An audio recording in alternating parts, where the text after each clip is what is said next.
ભરૂચની doctor Kiransinh Patel medical college and research ઇન્સ્ટિટ્યૂટને MBBS internship સ્ટાઇપેન્ડમાં વધારો કરવાની માંગ સાથે આજે સિવિલ હોસ્પિટલના કેમ્પસમાં વિરોધ પ્રદર્શન કર્યું હતું। 150થી વધુ વિદ્યાર્થીઓ હોસ્પિટલના કમ્પાઉન્ડમાં શાંતિપૂર્ણ રીતે બેસી વિરોધ નોંધાવ્યો હતો। વિદ્યાર્થીઓએ કોલેજના ડીન, પ્રિન્સિપલ અને મેનેજમેન્ટને લેખિત રજૂઆત કરી હાલ મળતા માસિક 15,300ના સ્ટાઇપેન્ડને વધારી 21,800 કરવાની માંગ કરી છે। વિદ્યાર્થીઓનું કહેવું છે કે તેઓ emergency duty, ward management, OPD સહિત દર્દીઓની સારવારમાં મહત્વની જવાબદારીઓ નિભાવે છે।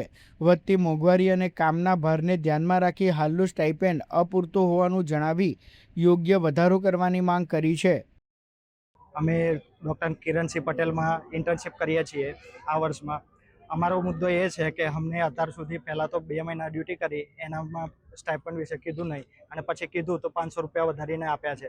એના માટે અમે અહીંયા પહેલાં બહુ વાર અમે ગયા અને રજૂઆત કરી છે, પણ એમનો કોઈ જવાબ આવ્યો નહીં, બરાબર। એના માટે પછી અમે અહીંયા એમને એ કીધું છે કે અત્યારે અમારે વધારે માટે જોઈએ છે અને એટલા જે અમે કામ કરીએ છીએ એ પ્રમાણે અમને સ્ટાઇપન્ડ મળતું નથી, એટલા માટે અમે અહીંયા સ્ટ્રાઇક કરવા આવ્યા છીએ। ये और जब हम उनके पास जा रहे हैं, उनको पोलाइटली बोल रहे हैं हम कि हम आप हमारा डिमांड सुनो, आप हमारा स्टाइपेंड बढ़ाओ, तो वो हमको सामने सही जवाब नहीं दे रहे। हमने स्टाइपेंड तो डिक्लेयर पहले होना चाहिए, पहली बात तो स्टाइपेंड जो होता है वो पहले डिक्लेयर होना चाहिए बिफोर स्टार्टिंग इंटर्नशिप, लेकिन हमने फिर भी कोई कंप्लेन नहीं किया। हमने इंटर्नशिप शुरू कर दी। हमने ऐसा सोचा कि ठीक है, आप लोग हमारे साथ अंडरस्टैंडिंग से काम करेंगे, पर वो करना ही नहीं चाहते हमारे साथ अच्छे से बात। हम गए तो उन्होंने हमको ये तक जवाब दिया कि अगर आप ये डिमांड शुरू रखेंगे इस हिसाब से तो आपका जो स्टाइपेंड हमने बढ़ाया है वो भी हम कम कर देंगे। ये वो ऐसे जवाब दे रहे हैं, इसलिए हम स्ट्राइक पे आए हैं अभी। और जब तक अभी 21,800 नहीं होता है तब तक हम ये स्ट्राइक छोड़ने नहीं वाले। दिन हो, रात हो, बारिश हो, धूप हो। આ અંગે મેનેજમેન્ટ તરફથી ડૉક્ટર ગોપિકા મેખિયાએ જણાવ્યું હતું કે વિદ્યાર્થીઓ દ્વારા અગાઉ પણ સ્ટાઇપેન્ડ વધારવાની રજૂઆત કરવામાં આવી હતી, જેના અનુસંધાને મેનેજમેન્ટે ₹500નો વધારો મંજૂર કરી વધારેલી રકમ વિદ્યાર્થીઓના ખાતામાં જમા પણ કરાવી દીધી છે। તેમણે વધુમાં જણાવ્યું છે કે હાલ કરવામાં આવી રહેલું વિરોધ પ્રદર્શન યોગ્ય નથી।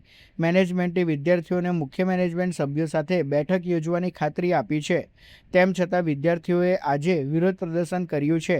આ સમગ્ર મામલે વિદ્યાર્થીઓ સાથે ચર્ચા કરીને સુખદ અને હકારાત્મક ઉકેલ લાવવાનો પ્રયાસ કરવામાં આવશે। આજે જે અમારા ત્યાંના ઇન્ટર્ન ડૉક્ટર્સ જે સ્ટ્રાઇક પર ઉતરેલા છે સ્ટાઇપન્ડ વધારવાના મુદ્દે, એ બાબતે મારે ખાલી એટલો જ ખુલાસો કરવો છે કે આ વિદ્યાર્થીઓની એપ્લિકેશન અમને 11 તારીખે મળી હતી, 11મી મે, અને એ લોકોની ઇન્ટર્નશીપ ચાલુ થઈ છે 18 મેથી। અને એમનું એક એવું હતું, એ લોકોની એક એપ્લિકેશન એવી હતી કે અમને સ્ટાઇપન્ડમાં વધારો કરી આપો। ગયા વર્ષે જે પહેલી બેચ હતી અમારી એનું સ્ટાઇપન્ડ હતું 14,800 રૂપિયા, અને આ લોકોએ મને એપ્લિકેશન આપી એના પછી અમારી મેનેજમેન્ટ સાથેની મિટિંગ થઈ।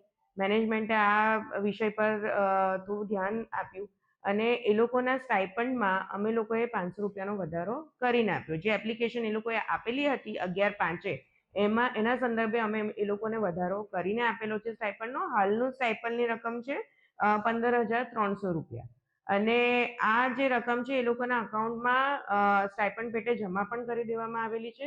એના ઉપર અમે એક્શન લઈ લીધું છે, એની કાર્યવાહી થઈ ગઈ છે અને એના પૈસા પણ એમના અકાઉન્ટમાં જમા થઈ ગયા છે। તેમ છતાં જો એ લોકોને અમારા CMD સાહેબને મળવું હતું, એમને મિટિંગ કરવી હતી આ મુદ્દે આગળ વાત કરવા માટે, જે અંગેની મિટિંગ 13મી તારીખે બરોડા ખાતે નિર્ધારિત પણ કરવામાં આવેલી હતી અને જેમાં એમને સાંભળવાનો પણ વિષય મૂકવામાં આવવાનો હતો અને એમના પ્રશ્નો નિરાકરણ લાવવાનું ટ્રાય કરવામાં આવવાનું હતું। પણ આજે જે આ લોકો ધરણા પર બેઠા છે એ અંગે અમારા પાસે આના પહેલા કોઈ જાણકારી નહોતી। એમને જે અમને એપ્લિકેશન આપી હતી એ અંગે અમે નિર્ણય લઈ લીધો હતો, એમના હિતમાં લીધો હતો અને એમનું વળતર પણ એમને ચૂકવી દેવામાં આવેલું છે। ત્યારબાદ એમની કોઈ એપ્લિકેશન અમારા પાસે આવેલી નથી।